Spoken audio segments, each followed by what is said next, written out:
Sawadee-kap. Hello and welcome to Daily Wisdom, Walking the Path with the Buddha.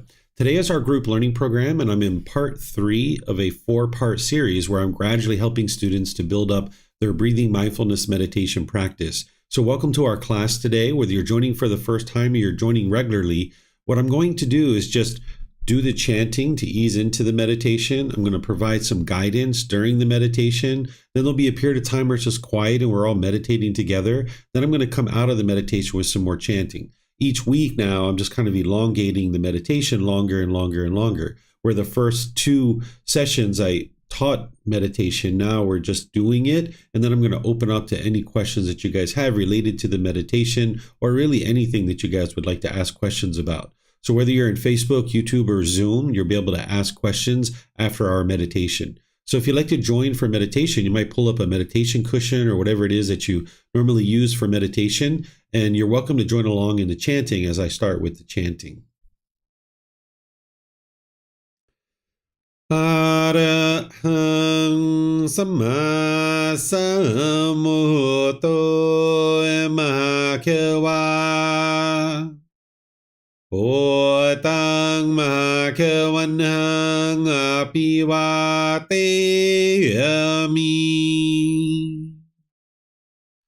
Savakato Mahakavata Tammo Dhammang Namasami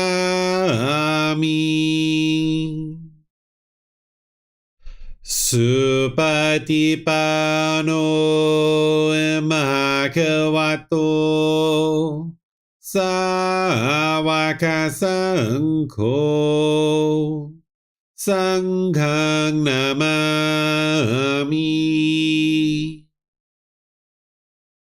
Namo Tassa Bhagavato Arahato Samma Sambuddhassa Namo Tassa Bhagavato Arahato Samma Sambuddhassa Namo Tassa Bhagavato Arahato Samma Sambuddhassa Iti piso Mahakava Arahang Samma Sambuddho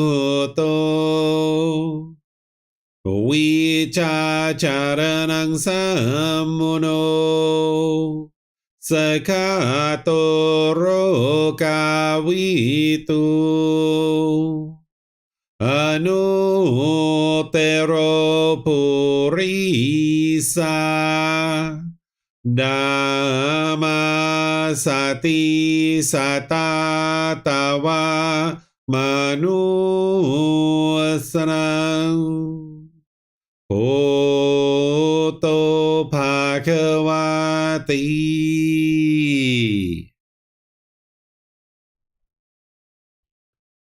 Okay, with the lower body and hands and arms comfortable, and the upper body erect. Just close the eyes and start breathing in through the nose and out through the nose. Here you're just looking to establish the breath. A nice, natural, steady, consistent breath. Not forced or controlled, just a gradual inhale through the nose, experiencing the full breath. And then whenever you're ready, exhale out through the nose. Breathing in and out. Breathing in and out.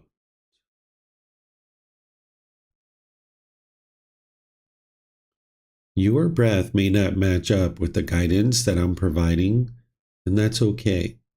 This is your practice. I'm just here for guidance. You can use this voice as a reminder that whenever you get to the next inhale, breathing gradually through the nose, developing a nice, natural, steady, consistent breath. And then whenever you're ready, exhale out through the nose, experiencing the full breath. Breathing in and out. Breathing in and out.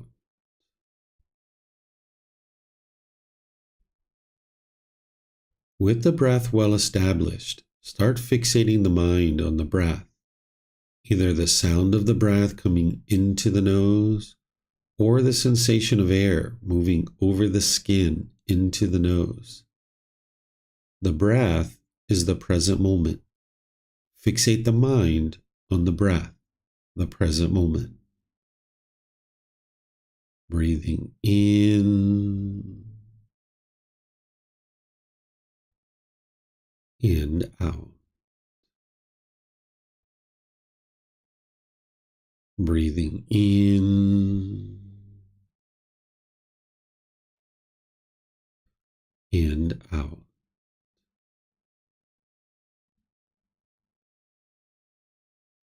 With the mind fixated on the breath, whenever you notice that it moves off the breath, cut that off, let it go, and come back to the breath, the present moment.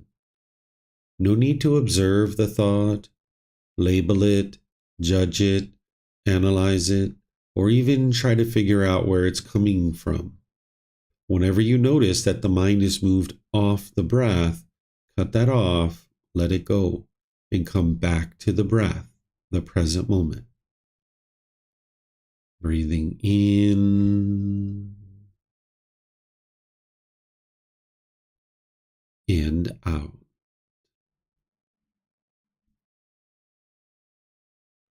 Breathing in and out. I'm going to be quiet now and let you do this work of focusing on the breath, cutting off and letting go anytime the mind moves off the breath. You have nowhere to go. There's nothing to do. No one needs you right now. This is your time to focus on the breath. Breathing in and out.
อะระหังสัมมาสัมพุทโธมะเขวา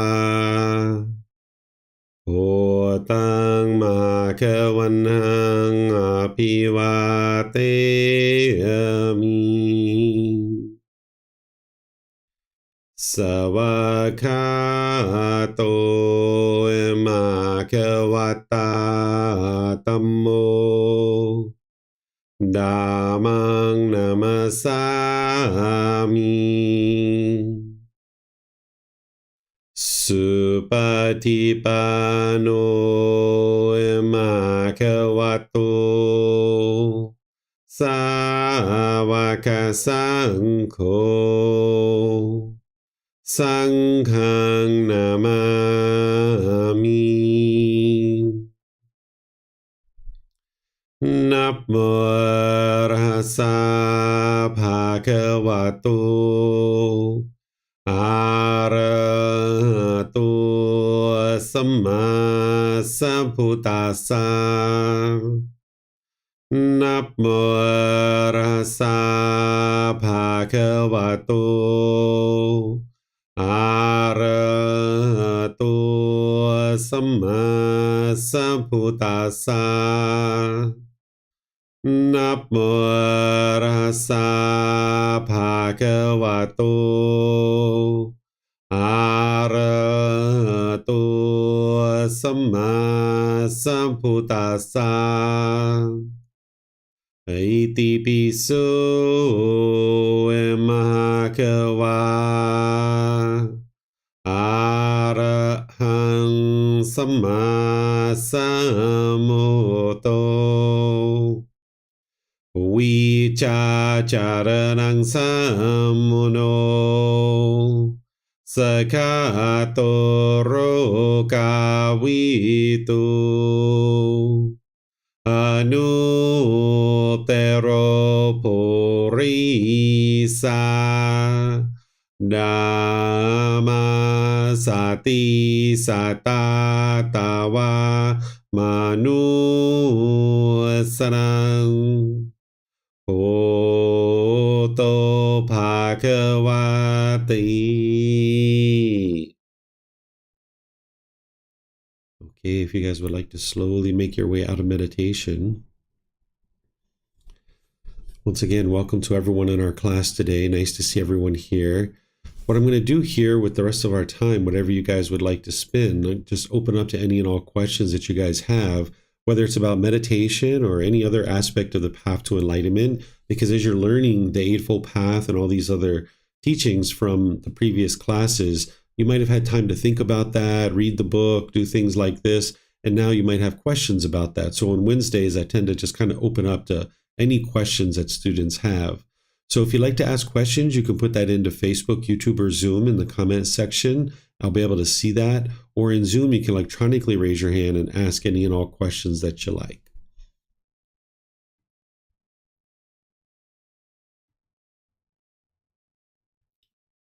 Okay, so it looks like Leo has questions. Go ahead, sir.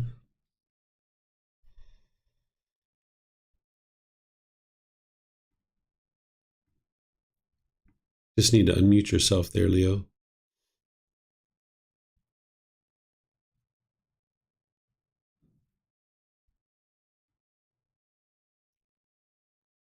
Oh, sorry, it was a wrong button I put. Yeah, hello everyone, and hello David. My first question would be, I think you talked about this in a recent class. If someone comes to me and want to gossip or slander about someone else, I just wanted to clarify for me what would be the best case. I think you said, or someone said, changing the topic would be an option, going to the toilet, or just moving away. But for me also, just moving away seems not so nice, because this person, which is used to gossip, could misunderstand my moving away in a negative way. So yeah, I want to clarify for me what could be the best option here, or good options? Yeah, all of those are actually good options. Some people take the approach that if somebody's gossiping and slandering, that if you stay in the conversation or even remain to be friendly with this person in terms of like a relationship with this person, it's only a matter of time before this person's gossiping and slandering about you. If they're used to gossiping and slandering about people, then they're going to do that about the people around you. So in order to get to even the first stage of enlightenment, you're going to need to do what the Buddha described, which is associate with wholesome persons. And someone who's gossiping and slandering isn't doing things wholesome.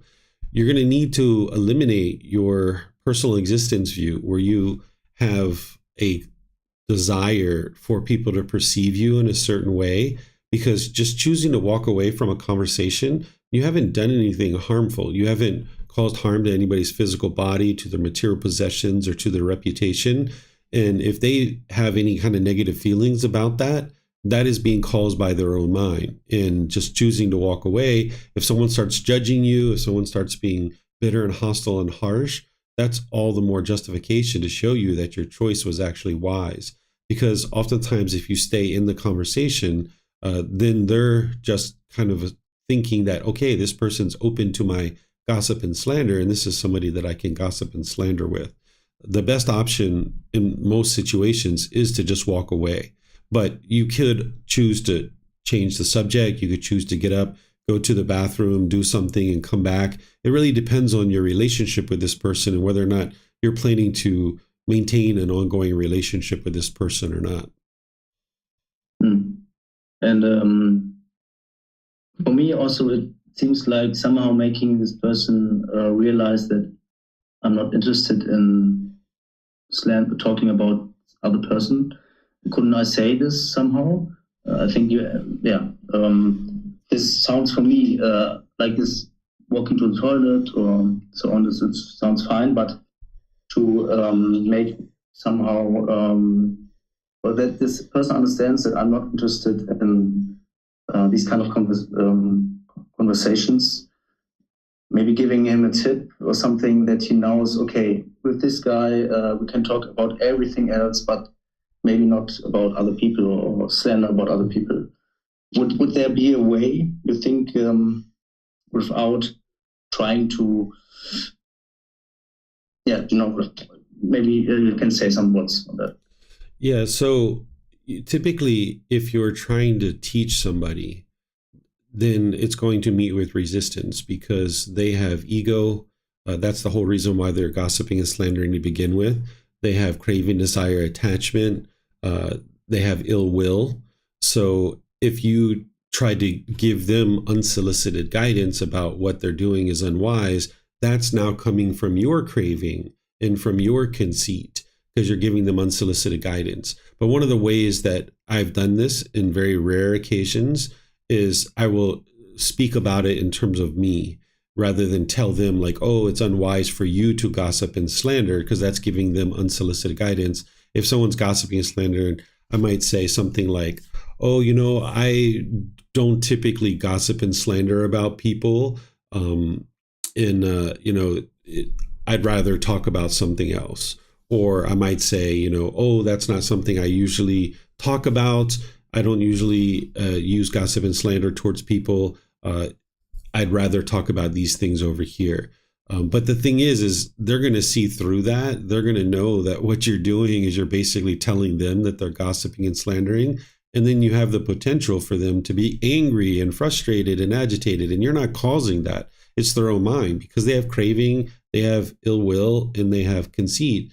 So this is where each situation's different, and you're going to need to look at the variables and decide for yourself, is this somebody who will heed your advice? Is this somebody who will listen? And is this someone who you can say these kinds of things to and they will take it respectfully?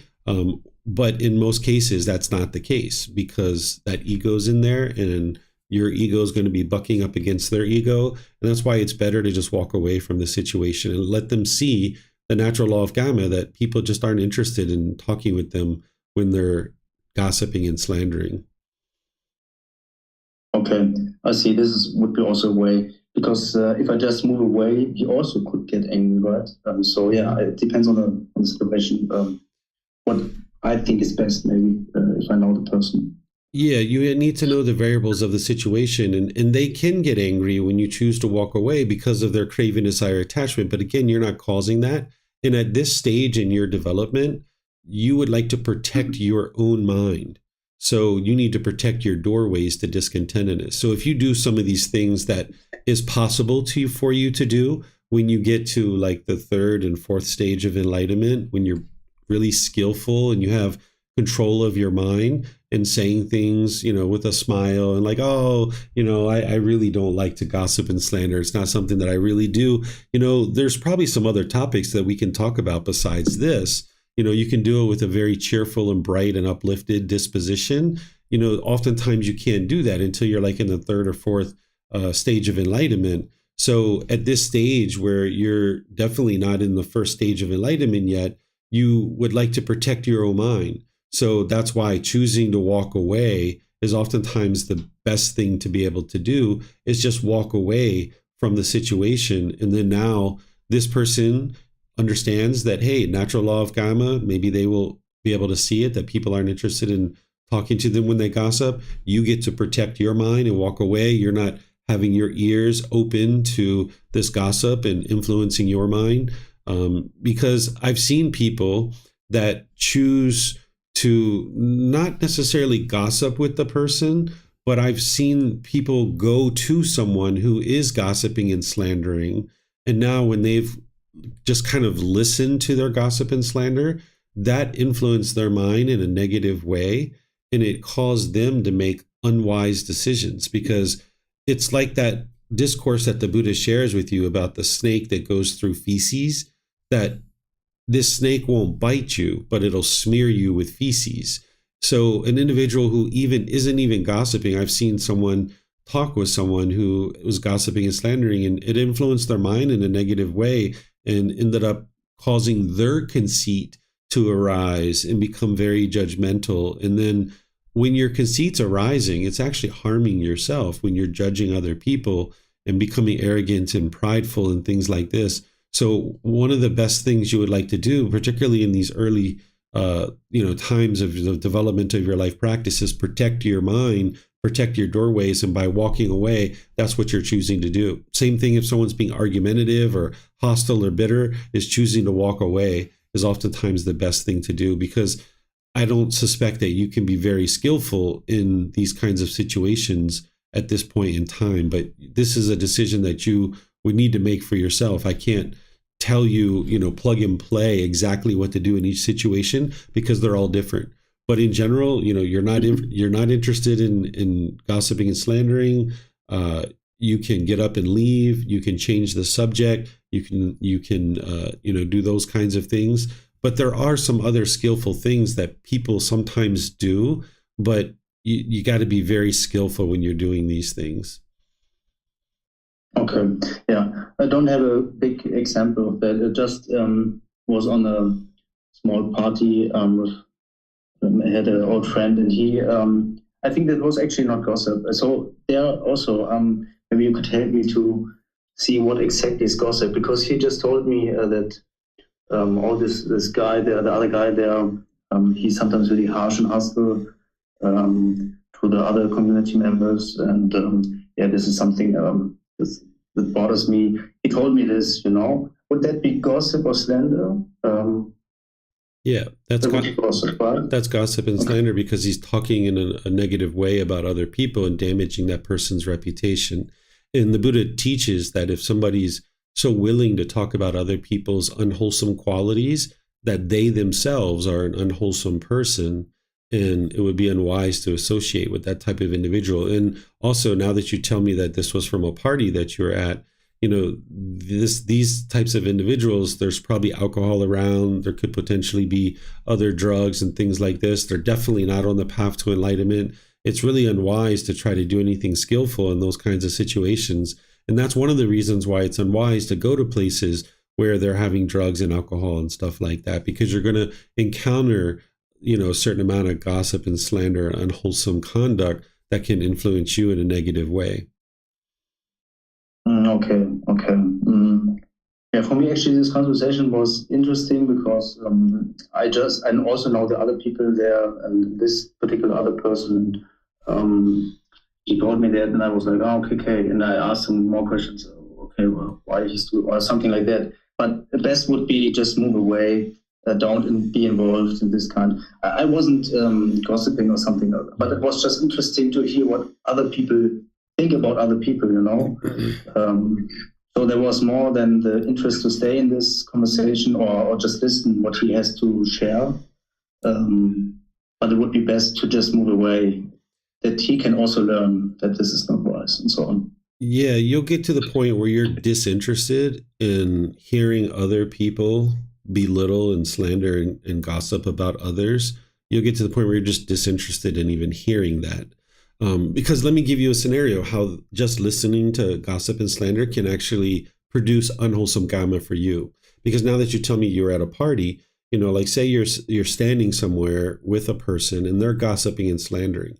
And say there's some other people that are close by and they can hear what this person's saying. And then now those people know that you're standing there listening to this person gossiping and slandering. And this can damage your reputation for people seeing and hearing that you're hanging out with someone who's gossiping and slandering. And now those people know you to be somebody who's essentially participating in gossip and slander because they're not hearing the entire conversation. They're just hearing a portion of it, perhaps. And now they're associating that conversation with you. And now it damages your reputation. So by just choosing to walk away, it protects your mind, it protects your reputation, because with personal existence view, a person's going to crave and desire to be perceived by others in a certain way. But there's also the understanding that you would like to maintain a wholesome reputation in the community. You don't need to crave and long and yearn for that and become discontent when people are thinking in negative ways about you. But you would like to navigate the world and make wise decisions that you're not associating with unwholesome people, because it will damage your reputation. And now it affects you both personally and professionally when you're trying to make forward progress in life. Okay, okay. Right. Thank you for sharing. Mm-hmm. Then I wanted to ask, do you have an example for clinging to the consciousness? For me, it's difficult to grasp what all belongs to consciousness. It's still difficult for me to understand consciousness, what fits in that and so on. Yeah, the consciousness is the mind. So clinging to the consciousness is clinging to anything that is inside the mind: thoughts, ideas, feelings, decisions, perceptions, your self-identity, all those kinds of things. Okay. So when we talk about the 5 aggregates, actually the perceptions, choices and decisions, all these points are already in the consciousness. Yeah, the feelings, perceptions, volitional formations, those are all inside the consciousness. And the mind can actually cling to all of these things. Clinging to the consciousness itself oftentimes is being referred to as clinging to the self-identity, like I am German, I am I don't know what you consider yourself, Leo. Is it like a lumberjack or something? What do you used to do? Agriculture. What is it? What is your job or occupation used to do? It's like some kind of agriculture or something, right? Forestry or agriculture, yeah. Yeah. Agriculture. So one of the layman's ways of saying that is like a lumberjack. That's what we usually say. Okay. Someone who cuts down trees in the forest, right? So those are the kinds of things that you could potentially cling to. Like, I am a kind person. You could cling to this as your identity. All of these different I am. That's part of clinging to the consciousness, which isn't one of the feelings. It's not a perception necessarily. It's not a volitional formation, but it's this identity that the mind is clinging to within the consciousness. Okay. And I wanted to ask, putting pressure on myself, there is no self, but putting pressure on myself or perceiving that others are putting pressure out and addressing it to me, is that part of my personal existence view, or is it personal existence view? if you're perceiving other people as putting pressure on you, what is happening there is whatever cravings, desires, attachments they have, that they are attempting to put expectations on you and try to pressure you, you are now adopting that as your own cravings, desires, attachments, and you're actually putting pressure on yourself, because nobody can put pressure on me. If somebody started to try to put expectations on me, I would just walk away from the conversation. I have no issues in walking away from a conversation. I'm not clinging to it. I'm not clinging to how this person perceives me. I'm not worried about this person perceiving me in a certain way. If they would like to continue to have conversations and be friendly, okay, that's fine with me. If they choose not to be friendly with me and have conversations, okay, that's fine with me too. But when you're experiencing pressure, what we say is pressure from other people, it's really actually coming from your own mind, because this person is attempting to put expectations on you, and your mind's trying to adopt that as your own expectations of yourself. And now this is the central desire that the mind is putting. Whenever we're talking about craving, desire, attachment, it's central desire. But their personal existence view is craving, desire, attachment, but it's just a unique type of craving, desire, attachment. It's associated with clinging to how people perceive you. So central desire is a way to generally talk about all craving, desire, attachment, but then there's very specific cravings in terms of like personal existence view or desire for form, desire for formless. The ego, the conceit even has craving, desire, attachment in there. Even when you're experiencing restlessness or any of these other things, even ignorance, the mind is clinging to false views and false beliefs and opinions and things like this. So there's craving and desire in all of these things, but you need to be able to look at the individual topic in the way the mind's processing it to determine whether it's personal existence view, or is it purely central desire, or is it some other craving that is categorized with a different fetter.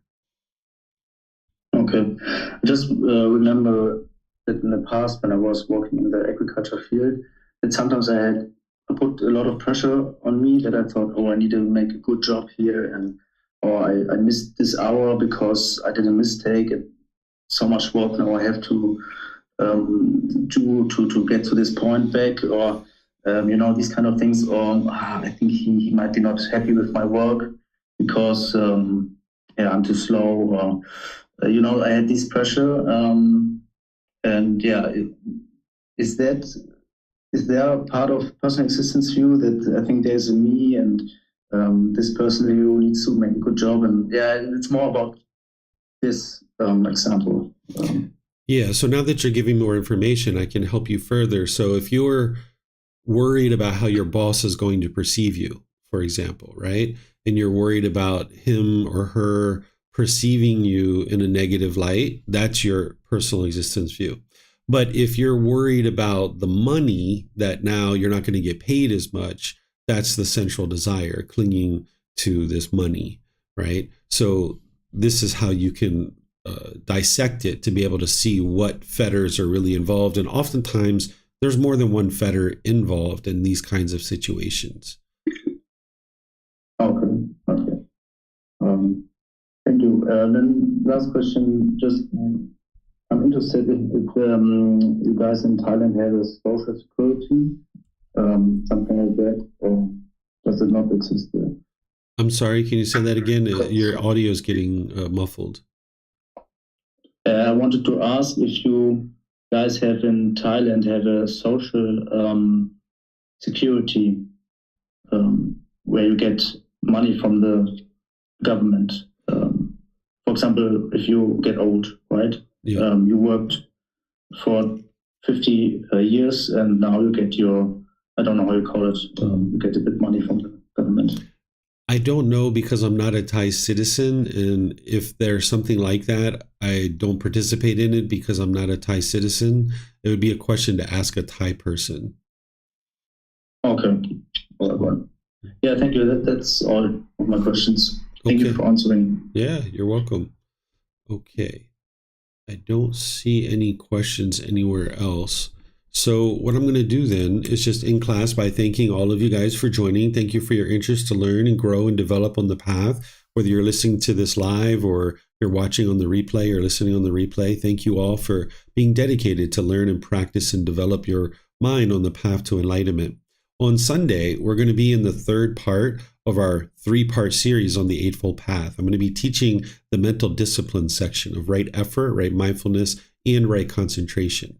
And then next week on Wednesday, I'm going to be doing the 4th part of a 4-part series on this breathing mindfulness meditation, where once again, I will just do breathing mindfulness meditation with you guys and then open up to any and all questions that you might have.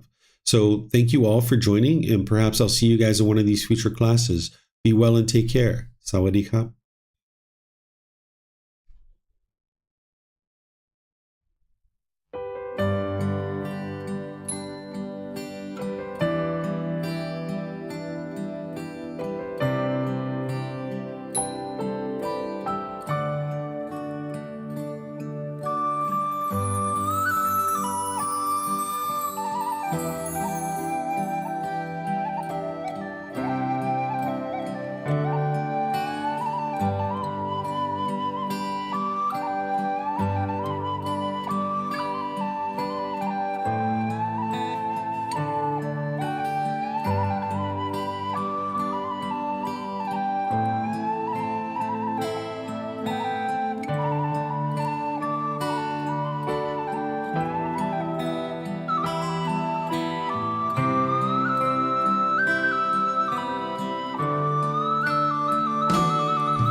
Thank you again for watching. Enjoy your meditation. Look forward to seeing you online and answering any questions that you might have. Thank you so much.